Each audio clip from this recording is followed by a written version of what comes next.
games, make friends, join the community, and welcome the newest addition to the Disney family, Club Penguin.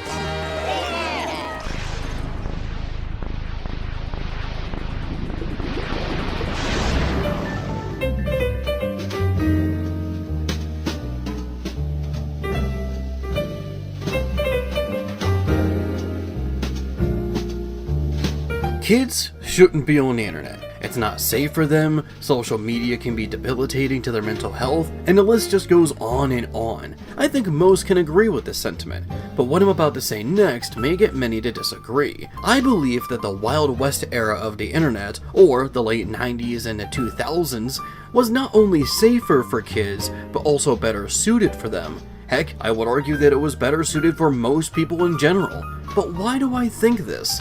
Don't get me wrong, the Wild West era was far from perfect. Kids could still run into creeps and scams, but at least they had their own places to go. A big problem with modern internet is that there are only a few major sites that most use. Facebook, YouTube, Instagram, Twitter, oh I'm sorry, X. Look Elon, no one calls it that. Everyone just calls it Twitter, and the only people who don't are you and your weird bootlickers. Doesn't matter how many times you perform your platform fight or neutral air, that isn't changing for most. The idea of a melting pot full of all different kinds of people using the same platform sounds like a good idea on paper, and sure, when it comes to people of different races, genders, and sexual orientations, we can coexist together, but the problem isn't what we are, but rather what we believe in. Forcing people with radically different beliefs and ideologies to be on the same platform isn't a good idea, which is one of the biggest reasons why everyone feels so hostile on the internet these days.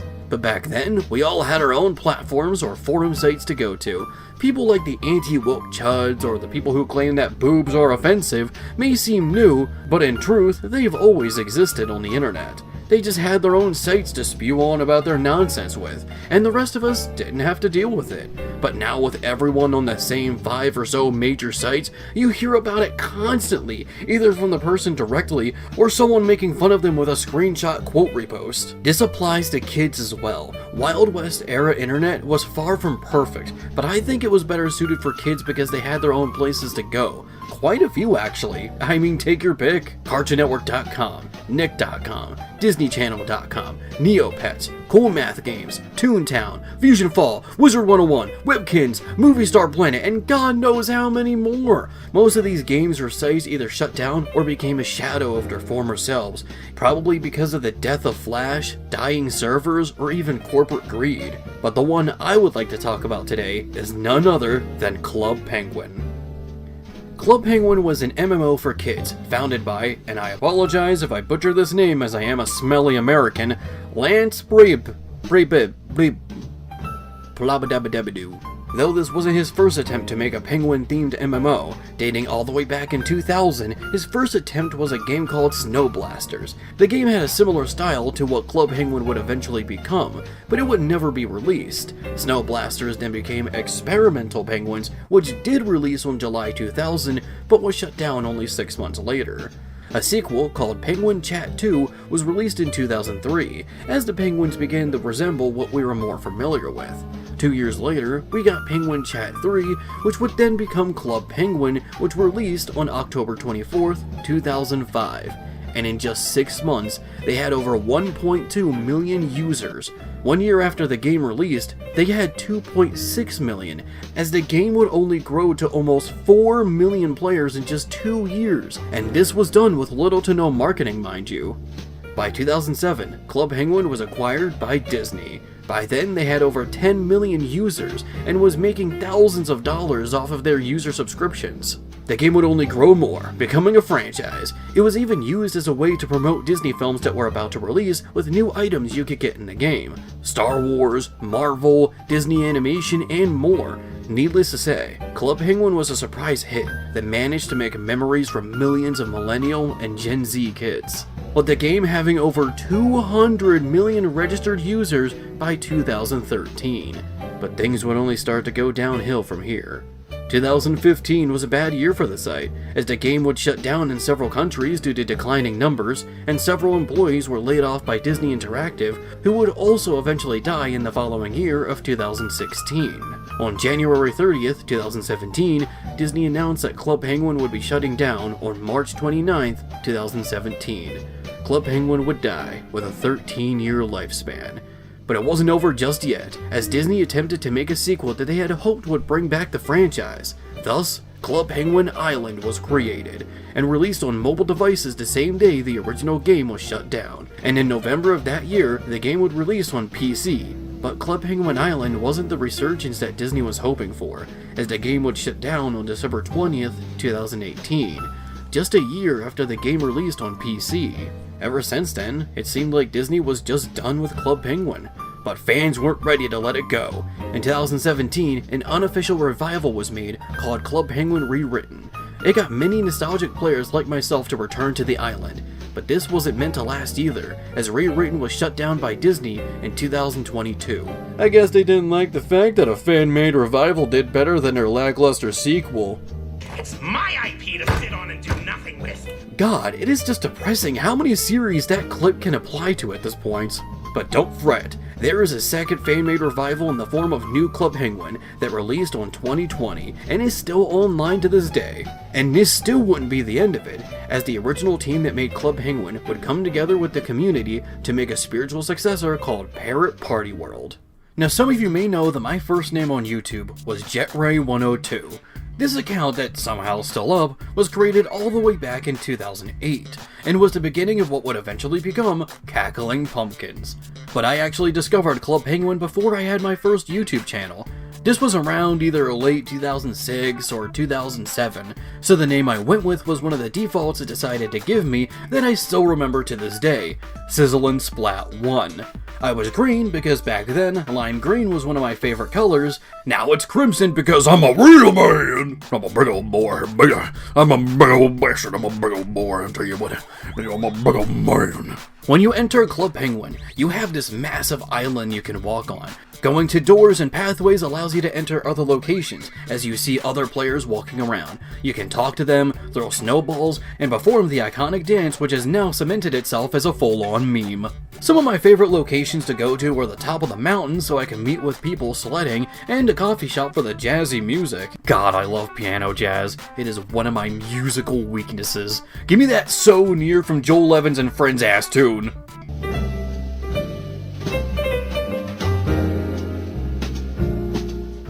There is no real point or goal within Club Penguin, just run around, meet people, play games, and interact with the community.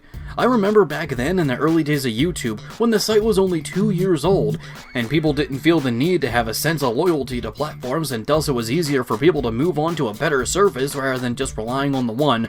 Listen, if we could do it with Blue Sky, we can do it with a YouTube alternative.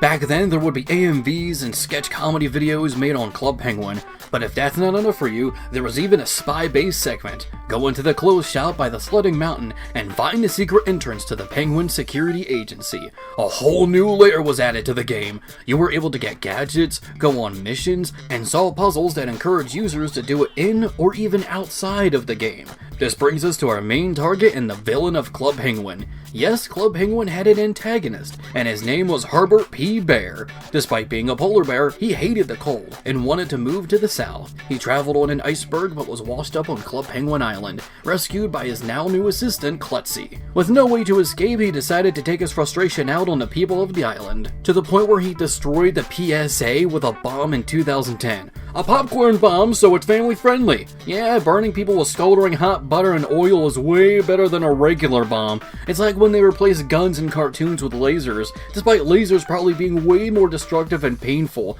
But after the explosion, the spy agency of the game was shut down in 2010. They didn't relocate, so that means this man killed a few dozen penguins, all because he was a bit nipply. But fortunately, you were able to revisit some of the old missions in the VR room, until that was destroyed, but then the missions came back again in 2015. What a complicated history just for a bunch of mini games that many probably didn't even know about. One of so many people's favorite part of the game was the mini games. By playing games, you can get coins, which you could use to buy clothing, decorations for your own personal igloo, and these little fluffy things called puffles. The puffles added a virtual pet aspect to the game. I can't go over all of them as that would take way too long, but I will go over these 10. Sled racing. I already mentioned it, so I might as well talk about it in more detail.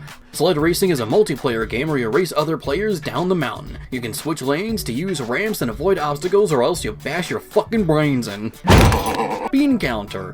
Found in a coffee shop, bags of beans will be tossed out of the back of a truck, and you must catch them and bring them over to the other side. Don't catch too many at one time, or else you'll slip a disc. I'm nearly 30, so I have to worry about that stuff now. Lift with your knees. That's what Walmart taught me when I was a third shift worker there. I don't have knees! Oh God! Also watch out for pots, fish, and anvils being tossed out as well. This is the cartoon version of attempted manslaughter. Just add a piano and you can recreate Eddie Valiant's brother's murder. Ice fishing. A game that can go on forever. Just use your mouse to move your bait up and down and catch as many fish as possible while avoiding crabs and sharks. Did anyone ever catch this big old chunk as here? Is it even possible? Or is it like hard-coded to not let it happen? Kart surfer. Minecraft meets Sonic as you ride down a track in a cart while leaning it to make sure you don't crash. You can also perform tricks, but be careful because timing it wrong could lead to vehicular manslaughter. Speaking of Minecraft and Sonic, if Club Penguin was still relevant today, I could see a penguin being added as Disney's second rep in Smash. Too bad we're in the darkest timeline. Jetpack adventure. You take a jetpack and fly from one side of the level to the other, avoiding obstacles and getting fuel. I'm a sucker for cartoon sound effects, so of course the bonk sound does it for me. Fail and you'll fall to your death. Just kidding, this is a kid's game, which means you're not allowed to have the balls to show a mutilated cartoon penguin's body. Maybe in some edgy analog horror, but not here. Pizzatron 3000. I talked about this game back when I used to do the old version of Flashback. Orders will show up on screen as you must fill them out with the ingredients presented. Just drag and drop. The daily grind. Imagine doing this for 8 hours straight for barely enough to get by. Catching waves. Use the mouse to guide your penguin as they surf on a massive wave. Honestly, it's kind of satisfying to see them go up and down. Riding the top of the wave can be tricky, but it's worth it for the points. DJ 3K. Your typical offbeat rhythm segment that'll just make you wish you were playing DDR or Stepmania instead. It's not bad, just way too easy, but the music is surprisingly good.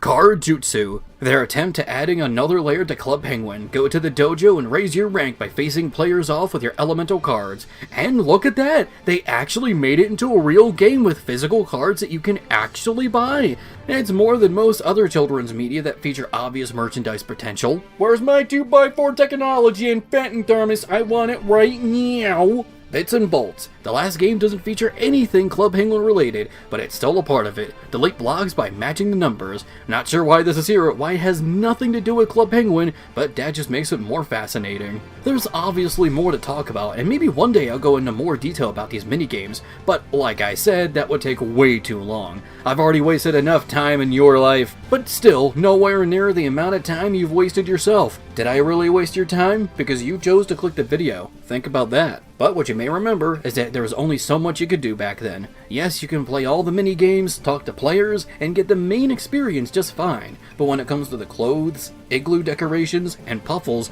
you can only get so much. A lot of it is blocked by a subscription. Without it, you can only get a certain number of clothing options, basic decorations for your igloo, and the only puffles you can get are blue and red.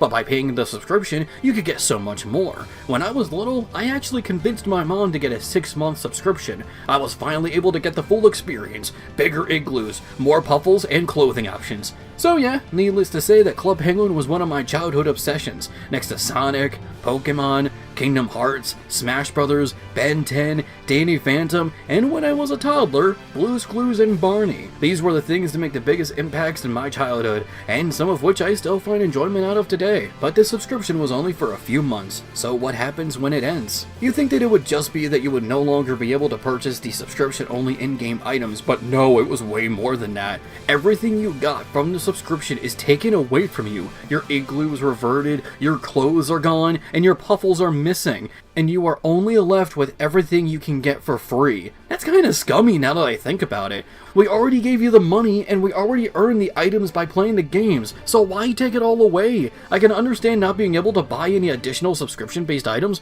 but taking everything away just feels like a punishment for not pouring more money into the game. I only had a 6-month subscription, but imagine if someone was paying one for years, and then stopped due to financial problems. Well, fuck you, kid. You get to lose it all. It's like if you stop paying for your Netflix subscription and Men in Black come over to wipe your memory of everything you watched. It's like if you stop paying for Nintendo Online and Miyamoto comes to your house and cracks your Switch in half. Okay, no, don't give him any ideas. Nintendo is legitimately evil after all, and I'm tired of pretending they're not. When I signed on to Club Penguin the day the subscription ended and saw that empty igloo with most of my online pets gone, I was so disappointed, I just stopped playing the game. Even 11-year-old me felt like he got cheated out of his stuff. Once again, I understand not being able to get the subscription-only items anymore, but taking away what I already got, that's brutal to a little kid. After this, I stopped playing and moved on to other things. I kind of forgot about Club Penguin for several years until it was announced that it was shutting down. After this, I played Rewritten as a way to revisit the game, and remembered why it made so much of an impact in my life.